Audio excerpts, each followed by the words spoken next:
În 2008, dumneavoastră ne-ați adus și ne-ați prezentat un senator sau un deputat care ne susține. 2008.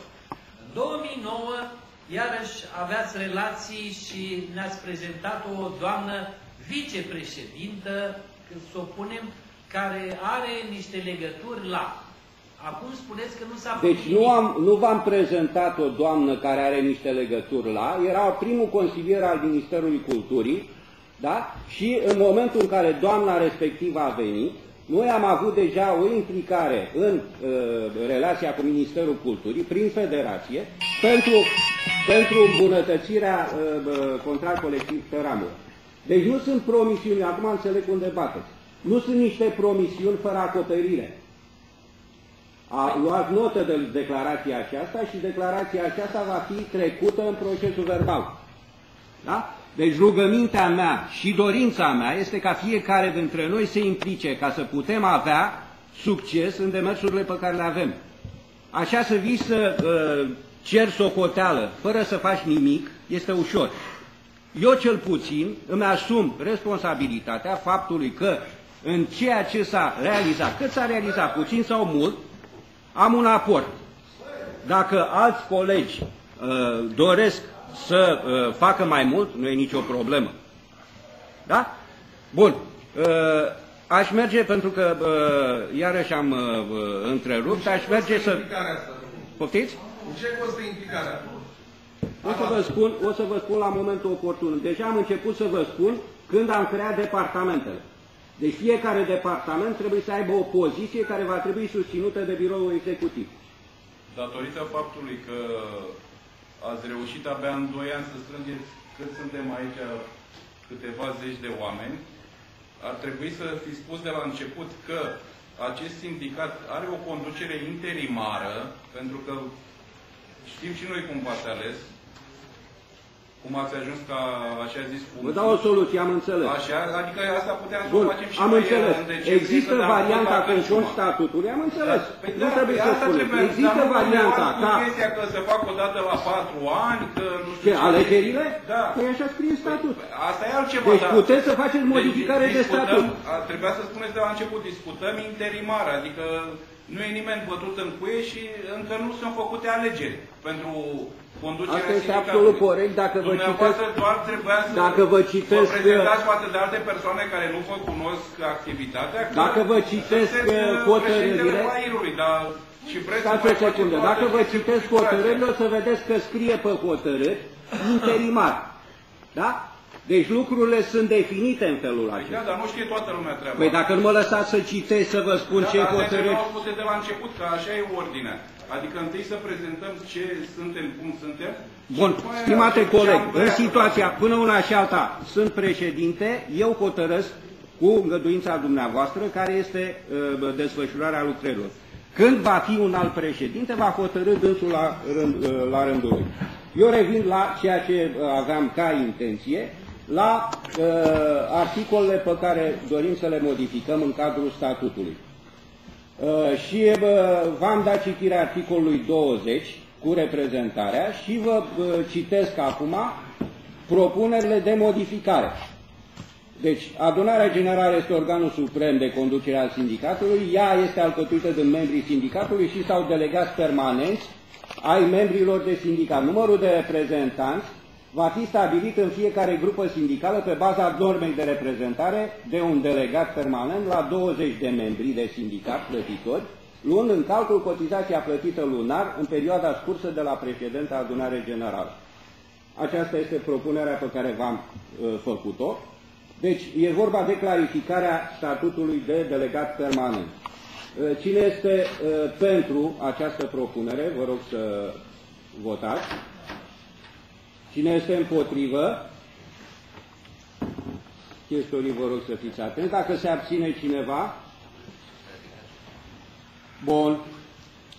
Trecem la articolul 21 și o să vă spun în ce constă modificarea. Este vorba de luarea hotărârilor în cadrul adunării generale.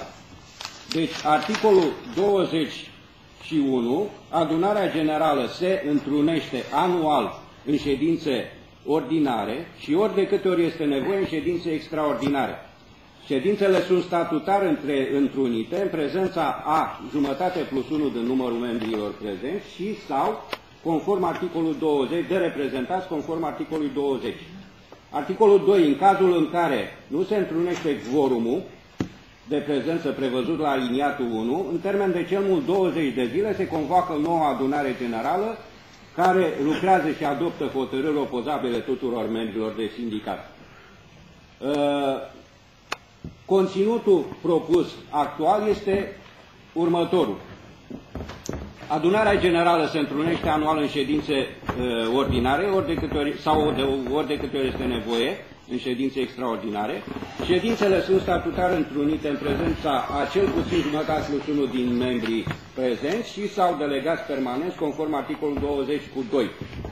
În cazul în care nu se întrunește, aici apare modificarea, nu se întrunește quorumul de prezență prevăzut la aliniatul 1, în termen de cel mult 10 zile, se convoacă o nouă adunare generală care lucrează și adoptă hotărâri opozabile tuturor membrilor cu jumătate plus 1 din membrii prezenți sau delegați permanenți. Deci, diferența constă în clarificare, fixarea unui termen de maxim 10 zile în situația în care nu se întrunește quorum.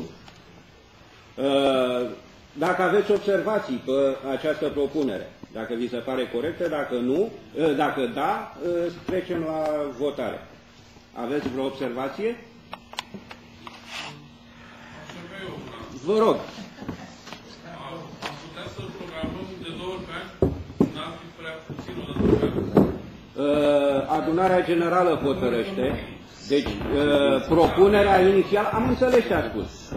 Am înțeles ce a spus. Deci, propunerea este în varianta azi, e adunarea generală ordinară, care are loc o dată pe an, dar există varianta ca, de câte ori este nevoie, prin hotărârea jumătate plus 1 din membrii sau a biroului executiv, să se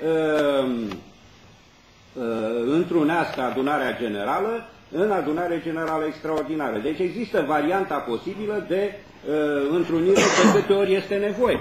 Deci, sigur, anul acesta va fi nevoie să ne mai întrunim o dată, în momentul când vom finaliza proiecția sau proiectul pentru contract colectiv pe ramură, la nivel de ramură, pentru că trebuie să luăm o hotărâre finală din partea sindicatului nostru împreună cu sindicatul cascadorilor. Bun, dacă nu aveți, vă rog, domnul. Cazurile de forță majoră? În situația, forța majoră este definită în statut în ultimile articole. Deci, întrunirea adunării generale, ți-am spus, poate să fie o adunare generală extraordinară, iar în situație de forță majoră poate fi întrunită automat. Altă întrebare? Dacă nu mai aveți întrebări, v-aș propune să votăm. Cine este pentru? Dacă este cineva împotrivă, dacă se abține cineva, deci articolul 21 cu unanimitate de voturi. Acum o să vă mai fac o propunere pe articolul 22. Deci în birou executiv, datorită faptului că ne întrunim cu destul de multă greutate, dovada cea mai concretă că vi s-au făcut observații că nu ne-am văzut, nu datorită mie. Eu am făcut nu știu câte invitații până acum. Da? Vă rog? Dacă n-ați avut ce prezenta, de ce să ne fie adunat? Acum am ce prezenta.